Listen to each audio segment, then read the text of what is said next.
बिस्मिल्लाहिर्रहमानिर्रहीम। अस्सलाम वालेकुम। कल हम लोग अपनी एक्सरसाइज 2.1 कर रहे थे। उसमें हम लोगों ने जो है वो क्वेश्चन नंबर 9 तक हम लोगों ने कल अटैम्प्ट किए थे। आज हम लोग क्वेश्चन नंबर 10 से जो है वो ऑनवर्ड हम लोग स्टार्ट करेंगे। ठीक है, क्वेश्चन नंबर 10 है जी कि शो दैट कि हमें ये मैट्रिसेस दे दी हुई हैं।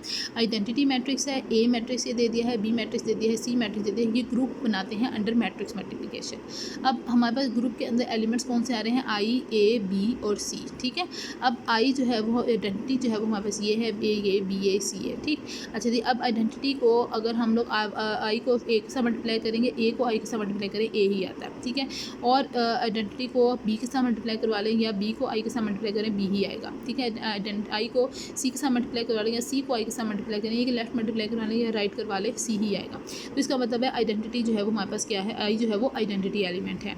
नेक्स्ट अब हम लोगों ने बाकी इसका टेबल बनाना है। उसके लिए हमें ये मल्टीप्लिकेशन चेक करनी पड़ेगी। ए को ए के साथ मल्टीप्लाई किया, उसका आंसर हमने यहाँ लिखा, वो आइडेंटिटी के इक्वल आ गया। ए को बी के साथ मल्टीप्लाई किया, उसका आंसर हमने यहाँ लिखा, वो सी मैट्रिक्स के बराबर आया। ए को सी के साथ मल्टीप्लाई किया, मल्टीप्लाई खुद कर लीजिएगा। ठीक है, इसका आंसर ये आया और ये बी मैट्रिक्स था। बी ए को मल्टीप्लाई किया, उसका सी आया। बी को मल्टीप्लाई किया, आइडेंटिटी आया। बी सी को मल्टीप्लाई किया, ए के बराबर आया। और सी ए को मल्टीप्लाई किया, उसका जो आंसर आया वो बी था। सी बी को मल्टीप्लाई किया तो ए था, सी को किया तो आई था। अब यहाँ से हम लोग अपना टेबल बना लेते हैं। ठीक है, आइडेंटिटी को आइडेंटिटी के साथ किया, आइडेंटिटी आ गया। आइडेंटिटी को ए के साथ किया, ए आ गया। आई को बी के साथ किया, बी आया। आई को सी के साथ सी। ए को आइडेंटिटी के साथ किया, ए आएगा। ए को ए के साथ किया, जो जवाब आया था वो हमने यहाँ लिख देना है। ठीक है, इसी तरह ए को बी के साथ मल्टीप्लाई करने से सी जवाब आया था वो हमने लिख दिया। इस तरह हम लोग अपना सारा ये टेबल बना लेंगे।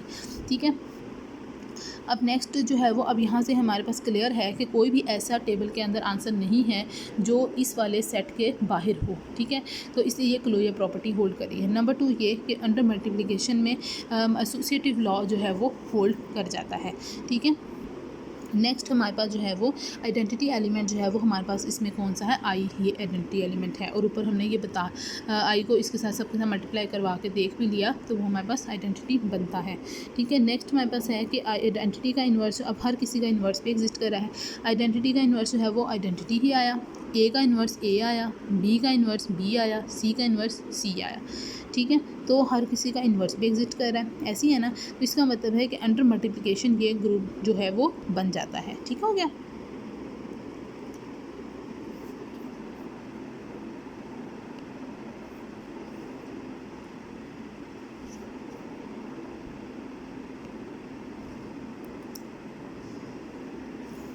नेक्स्ट हमारे पास क्वेश्चन नंबर 11 है जी कि prove that the set of the complex values function I F G और H defined on the set C minus zero यानी कि non zero complex number by I of Z जो है वो जेड ही आ जाएगा। I of Z F of Z जब हम अप्लाई करें माइनस जेड आएगा, जी का आंसर 1/z आएगा, एच का आंसर -1/z आएगा। ठीक है, तो हमारे पास जेड जो है वो इस में से बिलोंग कर रहा है। Form a group under composition of the function G of F of Z is equal to G of F of Z. ठीक है, अंडर कंपोजिशन उन्होंने हमें बता भी दिया।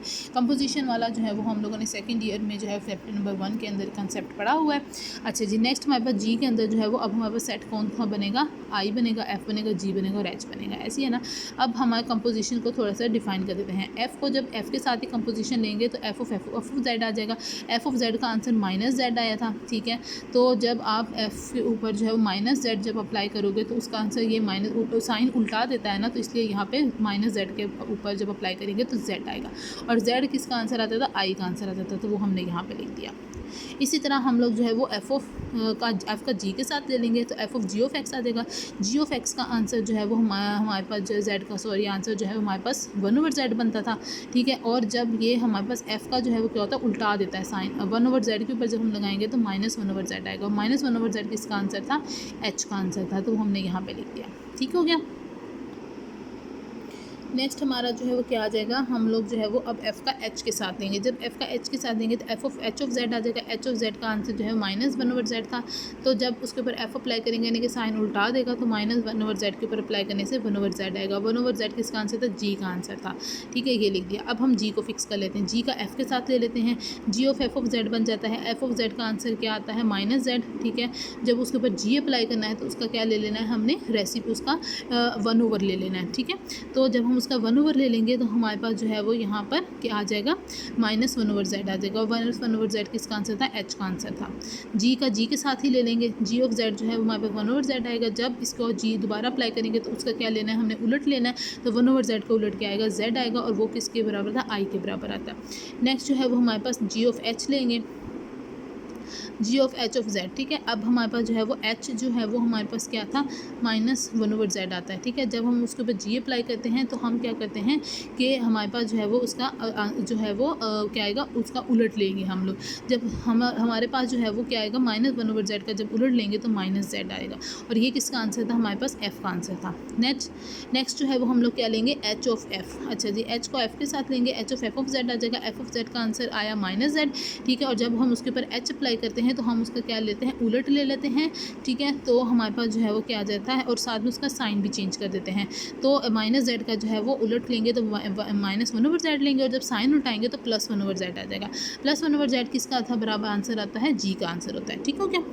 नेक्स्ट हम लोगों ने h का g के साथ ले लेना है। तो जब हम लोग h का g के साथ लेंगे तो h of g of z आ जाएगा। g ऑफ z का आंसर जो है वो हमारे पास जो है वो क्या आएगा, 1/z। ठीक है, और जब हम उसके ऊपर h अप्लाई करते हैं तो हम क्या करते हैं, उसका साइन उल्टा देते हैं। तो हम लोग और साथ में उसको जो है वो उलट कर देते हैं। तो उलट किया 1/z को तो z आया, और साइन उल्टाया तो -z आया। ये किसका आंसर था, f का आंसर था। ठीक हो गया। नेक्स्ट h का h के साथ ही लेंगे, h ऑफ z का आंसर जो है वो -1/z आता है। जब उसके ऊपर दोबारा लेते हैं हम लोग तो उल्टा देते हैं और साथ में साइन चेंज कर देते हैं। तो ये माइनस प्लस बन जाएगा और 1/z से z बन जाएगा। और ये किसका आंसर था, हमारे पास i का आंसर था। अब यहाँ से हम लोगों ने इसका टेबल बना लेना है। आई को हम लोग i के साथ अप्लाई करेंगे तो i ही आएगा, f के साथ करेंगे f आएगा, g के साथ करेंगे g आएगा, h के साथ करेंगे तो h आएगा।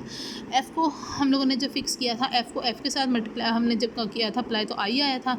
f को जो है वो हमने i के साथ करेंगे तो f आया था, f को f के साथ किया तो i आया, f को g के साथ किया तो हमारे पास आंसर h आया था, और जब h के साथ किया तो g आया था। इसी तरह हम लोग अपना ये टेबल कंप्लीट कर लेंगे। ठीक है, नेक्स्ट अब इसमें से कोई भी ऐसा आंसर नहीं है जो कि इस g सेट जो हमने लिया था इससे बाहर हो। इसका मतलब है क्लोजर प्रॉपर्टी होल्ड कर रही है। नेक्स्ट हमारे पास क्या है, एसोसिएटिव प्रॉपर्टी। अच्छा जी, अब हम देखते हैं कि एसोसिएटिव प्रॉपर्टी किस तरह से चेक करते हैं। कि फॉर एग्जांपल हम एफ जी एच के 3 ले लेते हैं, F of G of H. ठीक है, अब हम इसके ऊपर पहले अप्लाई करेंगे। ठीक है, F of G of H of Z. ठीक है, तो एच ऑफ जेड का आंसर था -1/z। इसके ऊपर अब हम जब ये अप्लाई करेंगे एफ ऑफ जी ऑफ ये आ जाएगा। ठीक है, तो जी जब इसके ऊपर अप्लाई होगा तो हमारे पास जो है वो जब हम थोड़ा सा ऊपर करना पड़ेगा। जी जब हम अप्लाई कर देते थे हम क्या करते थे, उल्टा देते होते हैं, ऐसे ही है ना। तो हम लोगों ने इसको जी को जब वन और हाँ जी हाँ जी, ठीक है, हम लोग उल्टा देंगे इसको तो -1/z जो है यहाँ पे -z आएगा। यहाँ पे नोट कर लें ये -z है। उसके बाद जब हम f अप्लाई करेंगे तो साइन उल्टाते हैं तो इसलिए यहाँ पे आंसर +z आएगा। ठीक है, अच्छा जी, नेक्स्ट ये वाला जो है इसमें अब क्या करेंगे, पहले जो है वो हम इसका आंसर निकालेंगे g ऑफ h का। ठीक है, g ऑफ h का मतलब ये है g of h of z। h of z का आंसर आता है -1/z। जब g अप्लाई करते हैं तो हम उसको जो है वो क्या करते हैं कि g अप्लाई करते हैं तो उल्टा देते हैं और साथ में साइन चेंज कर देते हैं। तो 1/z से हमारे पास जो है वो z बन जाएगा और माइनस से प्लस बन जाएगा। और जब हम उसके ऊपर f अप्लाई करते हैं तो हम उसका जो है वो क्या कर देते हैं,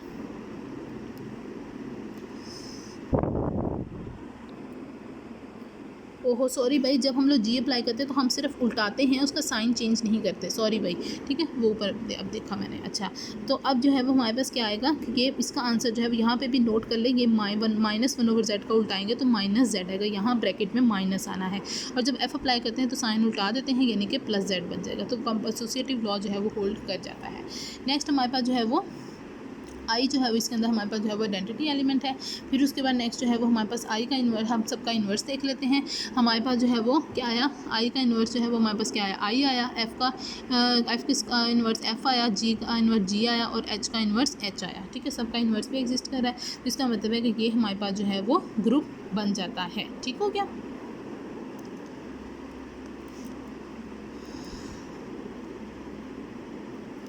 अच्छा जी, नेक्स्ट है कि क्वेश्चन नंबर 12 है कि show that the set g is equal to की पावर k, जो आपके k जो है वो हमारे पास इंटीजर्स आ जाते हैं 0 +-1 +-2 so on, is a group under multiplication. अच्छा जी, अब लेट कर लो कि आपके पास जो है वो 2 की पावर m 2 की पावर n ये इसको बिलोंग कर रहे हैं। m और n दोनों जो हैं वो z से बिलोंग कर रहे हैं, यानी कि पॉजिटिव या नेगेटिव कोई भी इंटीजर आ सकता है।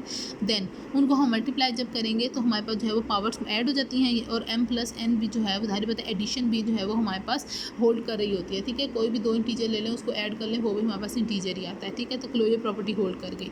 नंबर 2 हम लोग प्रॉपर्टी क्या होती है कि हमारे पास जो है वो क्या हम लोग यहाँ पे लेते हैं 2 की पावर 3 एलिमेंट्स चाहिए ना एसोसिएटिव के लिए। 2 की पावर l लेते हैं, 2 की पावर m लेते हैं, 2 की पावर n लेते हैं, बिलोंग कर रहा है g को, वेयर l m और n तीनों इंटीजर्स हैं। अब इसके ऊपर हम लोग जो है वो अपनी एसोसिएटिव प्रॉपर्टी होल्ड करवा देते हैं। ठीक है, अब कैसे 2 की पावर m और 2 की पावर n पहले इसको अप्लाई करते हैं। ठीक है, दो का पावर्स ऐड हो जाती हैं। ठीक है, तो वो भी हमारे पास जो है वो इससे बिलोंग करेंगे इंटीजर ग्रुप से। क्यों? क्योंकि m + n जो है वो भी इसका आंसर वो भी हमारे पास इंटीजर ही बनेगा। उसके बाद नेक्स्ट जब हम दोबारा करेंगे तो हमारे पास जो है वो m ये और ये दोनों पावर्स ऐड हो जाएंगे, m + n भी और l भी, तो ये तीनों इकट्ठे ऐड हो गई। नेक्स्ट हमारे पास जो है वो हम लोगों का जो इसका आंसर आ गया। ठीक है, नेक्स्ट हमारे पास जो है वो क्या आ जाएगा, इसको भी हम लोग इसी तरह से अप्लाई करवा सकते हैं। 2l और 2 की पावर m पहले इसको अप्लाई करवा दें, 2 की पावर l + m आ जाएगा। इसको फिर 2n के साथ जब करेंगे तो ऐड हो जाएगा, तो l + m + n तीनों का आंसर सेम आ गया, दोनों का सेम आ गया, तीनों ऐड हो गए, तो ये हमारे पास एसोसिएटिव प्रॉपर्टी होल्ड कर गई। उसके बाद नेक्स्ट जो है वो 2 की पावर हम लोग क्या लें कि हमारे पास आइडेंटिटी यानी कि 1 है, 2 की पावर 0 ले लेते हैं, 0 तो इस ग्रुप में है ना। ठीक है, तो इसलिए जो है वो आइडेंटिटी एलिमेंट जो है वो हमारे पास जो है वो यहाँ पे होल्ड कर जाता है। 2 की पावर 0 = 1 होता है, यानी कि हम किसी भी एलिमेंट को 2 की पावर k के साथ कोई सी भी एलिमेंट 2 की पावर k के साथ हम लोग 2 की पावर 0 को जब मल्टीप्लाई करेंगे लेफ़्ट या राइट, तो उसका आंसर वही नंबर दोबारा आ जाएगा। नेक्स्ट हमारे पास जो है वो 2 की पावर k ले लेंगे, तो इसका जो है वो अब हमारे पास जो है वो इसका जो है वो हमारे पास -2 की पावर -k जो है वो भी इसको बिलोंग करेगा, क्योंकि इंटीजर्स पॉजिटिव भी होते हैं नेगेटिव भी होते हैं। दोनों को मल्टीप्लाई करवा के हमने चेक करना है कि क्या हमारे पास जो है वो 2 की पावर 0 यानी कि आइडेंटिटी एलिमेंट आता है या नहीं। इसको और इसको करेंगे k और -k 0 बन जाता है, यानी कि आइडेंटिटी एलिमेंट आ गया। ठीक है, अगर हम इसको जो है वो इस वाली चीज़ को पहले रख के इसको बाद में रख लें तब भी आंसर -k और +k 0 ही आएगा। ठीक है, तो इसका मतलब है कि 2 की पावर k का इन्वर्स जो है वो क्या है 2 की पावर -k, तो इन्वर्स भी एग्जिस्ट कर गया। ठीक है, और हमारे पास जो है वो ये वाला ग्रुप बन जाता है। ठीक हो गया। नेक्स्ट है जी question number 13, in a group G let A B and AB multiply के फॉर्म में all have the order 2, then AB = BA। Order 2 का मतलब ये होता है A का ऑर्डर भी 2 है यानी कि A स्केयर = आइडेंटिटी है, B का ऑर्डर भी 2 है यानी कि B स्केयर = आइडेंटिटी है, और AB का ऑर्डर 2 है यानी कि AB का स्केयर भी आइडेंटिटी है। अब यहाँ से हम लोग जो है वो A को A और A लिख सकते हैं, A स्केयर को। ठीक है, अब यहाँ से जो है वो हम लोग जो है वो अगर इधर जो है वो A इन्वर्स के साथ मल्टीप्लाई करवा लें लेफ़्ट साइड पे, तो A इन्वर्स और A यहाँ पे हमारे पास जो है वो आ जाएंगे, सॉरी हाँ जी। ठीक है, तो ये आइडेंटिटी वाला जो है वो A इन्वर्स से मल्टीप्लाई होकर A ही आ जाएगा, और यहाँ से ये एक A ख़त्म हो जाएगा और एक A ही आ जाएगा। ये क्वेश्चन नंबर 1। इसी तरह यहाँ से ये क्वेश्चन नंबर 2 बन जाती है, यहाँ से ये क्वेश्चन नंबर 3 बन जाती है। अब वी नो दैट कि A B का इन्वर्स जो है वो क्या होता है, B इन्वर्स A इन्वर्स, ऐसी है। तो by using question number 3 A B का इन्वर्स इसकी जगह पे ए बी लिख देंगे। ठीक है, बी इन्वर्स जो है वो हमारे पास बी के इक्वल आ जाएगा, और ए का इन्वर्स जो है वो वहाँ पर ए के इक्वल। तो तीनों इक्वेशंस को यूज़ करते हुए हम लोगों ने यहाँ पर ये वाला रिलेशन जो है वो होल्ड कर दिया। ठीक है, नेक्स्ट हमारा जी क्वेश्चन नंबर 14 है जी, show that in a group G, एक तो हमारे पास जो है वो आइडेंटिटी एलिमेंट भी यूनिक है और एक हमारे पास इन्वर्स एलिमेंट भी यूनिक है। अच्छा जी, अब इसमें जो है वो पहला हम लिख लेते हैं आइडेंटिटी एलिमेंट। लेट कर लेते हैं कि हम लोग जो है वो दो आइडेंटिटीज़ हैं। जब दो आइडेंटिटीज़ हैं तो यानी कि E1 जो है वो आइडेंटिटी एलिमेंट है जी के अंदर, और E2 भी आइडेंटिटी एलिमेंट है जी के अंदर। दोनों को आपस में अगर हम लोग E1 E2 कर लें या E2 E1 कर लें। ठीक है, अब इसमें हम लोग जो है वो सॉरी ये कर रहे हैं कि हमारे पास E1 जो है वो आइडेंटिटी है, दो आइडेंटिटी एलिमेंट है, और E2 वैसी कोई एलिमेंट है। ठीक है, तो E2 वैसी कोई एलिमेंट है और E1 आइडेंटिटी है, तो आइडेंटिटी को लेफ्ट से मल्टीप्लाई करवा लो या राइट से मल्टीप्लाई करो, वो नंबर एज इट इज़ ही आएगा, यानी कि E2 ही आएगा। इसी तरह हम लोग कहते हैं कि E2 आइडेंटिटी एलिमेंट है और E1 कोई नंबर है। ठीक है, कोई भी एलिमेंट है, सॉरी। ठीक है, तो E2 को लेफ्ट मल्टीप्लाई करवा लो या राइट मल्टीप्लाई करवा लो, वो E1 का E1 ही आएगा। ठीक है, अब ये देखो कि बाई क्वेश्चन नंबर 1 और 2 E1 और E2 को मल्टीप्लाई करवा के इधर भी E2 आया, इधर E1 आया, ऐसे था ना। तो E1 ठीक है। तो इसका मतलब by equation number 1 and 2 by equating E2 is equal to E1, तो इसका मतलब है आइडेंटिटी एलिमेंट जो है वो क्या होता है, दोनों सेम हो गए यानी कि यूनिक होता है। ठीक हो गया।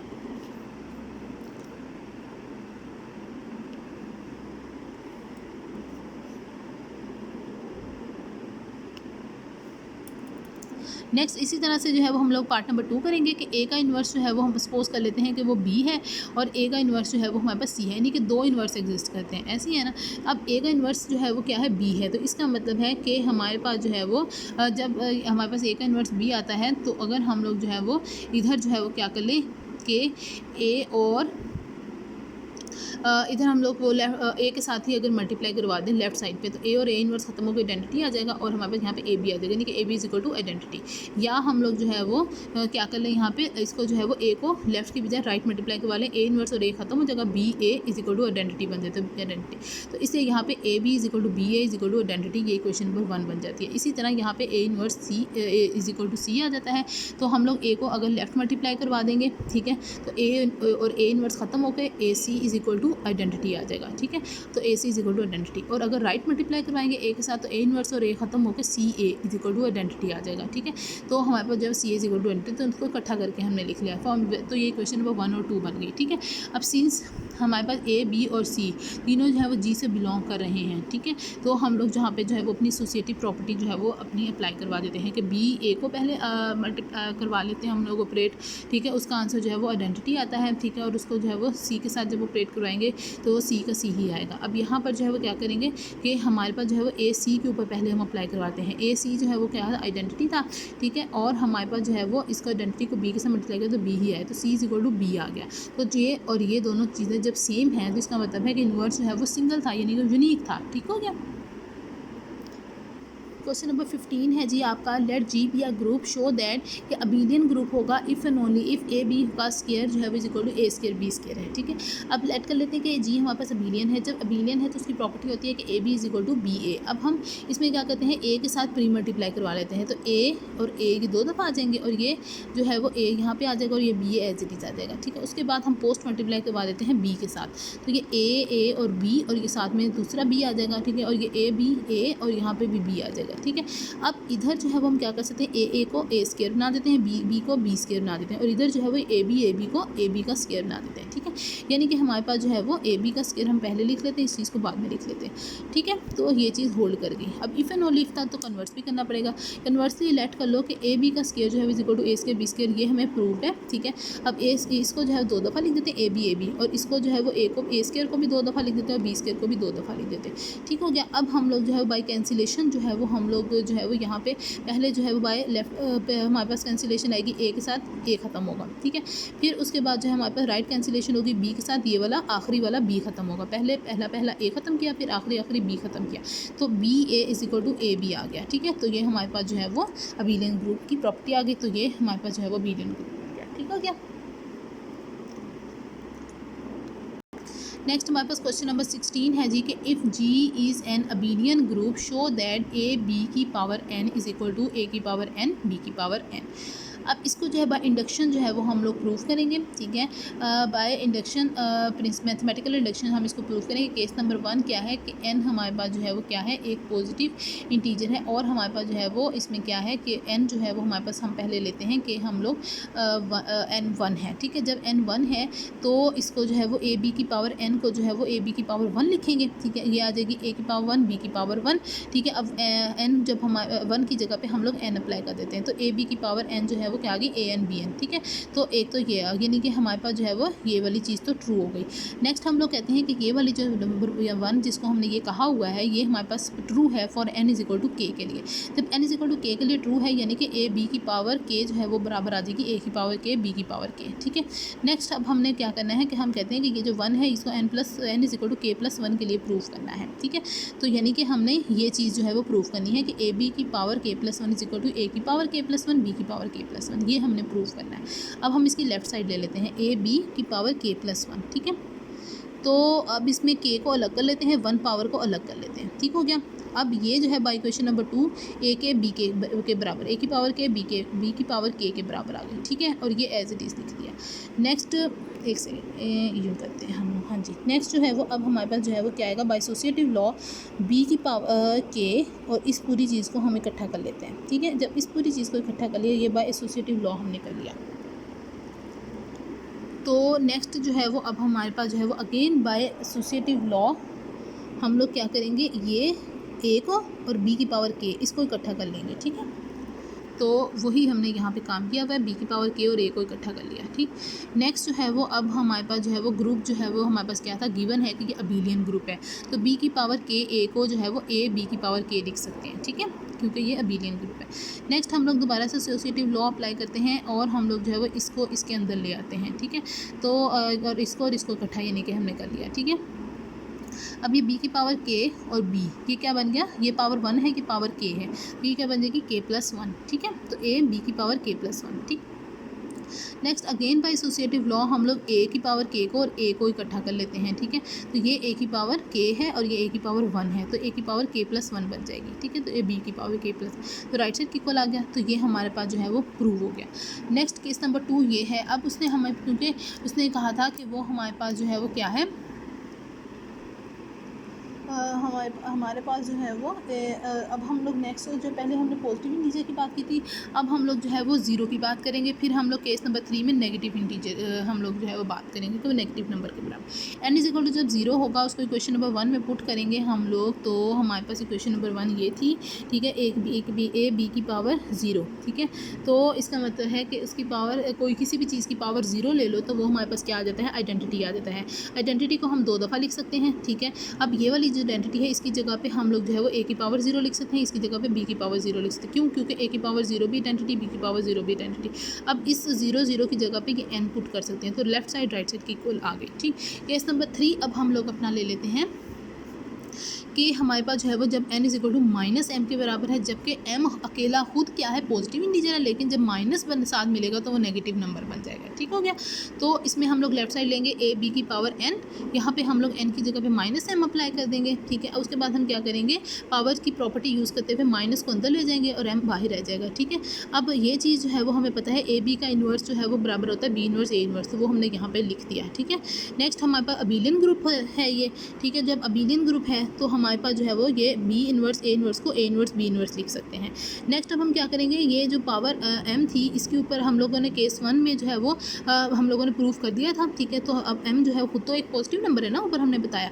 ठीक है, तो इसलिए जो है वो हम लोग इसके ऊपर a की पावर a इन्वर्स के ऊपर अलग m ले लेते हैं, b इन्वर्स के ऊपर अलग m ले लेते हैं। ठीक है, तो ये इसको इकट्ठा कर देते हैं, ये -m बन जाएगा, ये भी -m बन जाएगा।